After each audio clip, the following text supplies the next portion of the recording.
మంతని ప్రాంత అభివృద్ధితో పాటు ఉమ్మడి ఆంధ్రప్రదేశ్ రాష్ట్ర అభివృద్ధిలో కీలక పాత్ర పోషించిన శ్రీపాదరావు సేవలు వెలకట్టనేవని రామగుండం ఎమ్మెల్యే రాజ్ ఠాకూర్ అన్నారు. పెద్దపల్లి జిల్లా గోదావరికని బస్టాండ్ సమీపంలో ఉమ్మడి ఆంధ్రప్రదేశ్ మాజీ స్పీకర్ దుద్దిల శ్రీపాదరావు 26వ వర్ధంతి నిర్వహించారు.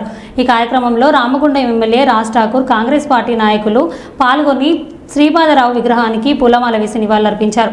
ఈ సందర్భంగా శ్రీపాదరావు ప్రజలకు చేసిన సేవలను కొనియాడారు. శ్రీపాదరావు రాష్ట్రీయ సాధన మంత్రి శ్రీధర్ బాబుతో కలిసి పనిచేస్తామని ఎమ్మెల్యే అన్నారు. అలాగే కనిపించిన తల్లిదండ్రులను విస్మరించకుండా శ్రీధర్ బాబు స్ఫూర్తితో ప్రతి ఒక్కరూ వారికి సేవలు చేయాలన్నారు.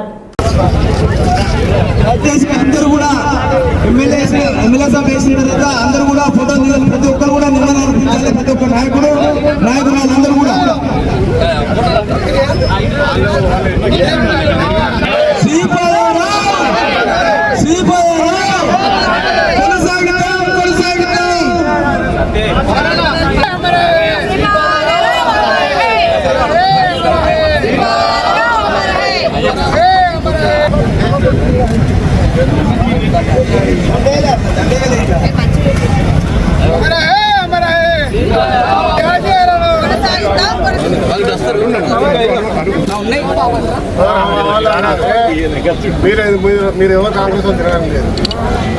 లేబర్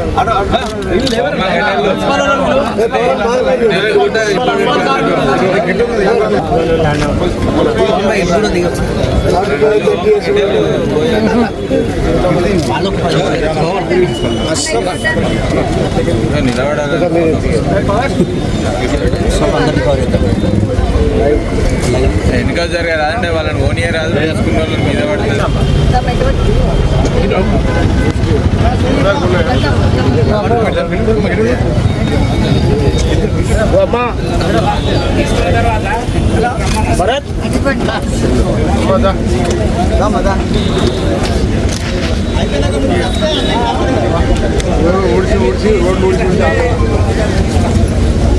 ప్రియతమ నాయకులు శ్రీపాదరావు గారి వర్ధంతి సందర్భంగా ప్రతి సంవత్సరం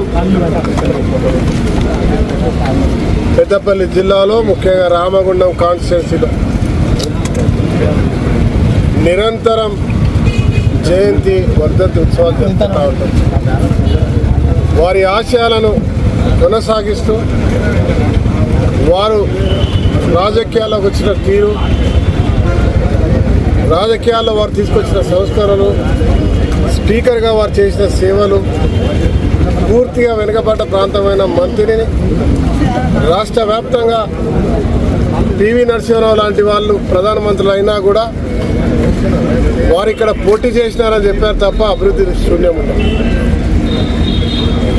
కానీ అభివృద్ధిని చేస్తూ ఈ యొక్క ప్రాంతాన్ని పూర్వ కరీంనగర్ జిల్లాలో అనేక ప్రాంతాలకు అనేక మంది నాయకులకు మార్గదర్శకులుగా రాష్ట్రాల్లోనే ఒక ప్రత్యేకమైనటువంటి తన గుర్తింపును తెచ్చుకున్నటువంటి వ్యక్తి ఇవాళ ముష్కరులకు బలైపోయి ఈ రాష్ట్రానికి భావి తరాల యువతకి ఆదర్శంగా నిలిచి తన యొక్క ఆశయాలను కొనసాగించడానికి మరి వారి యొక్క తనయుడు శ్రీధర్ బాబు గారు ఈరోజు కూడా 5వసారి శాసనసభ్యుడిగా మంత్రిగా కొనసాగిస్తా ఉన్నాం.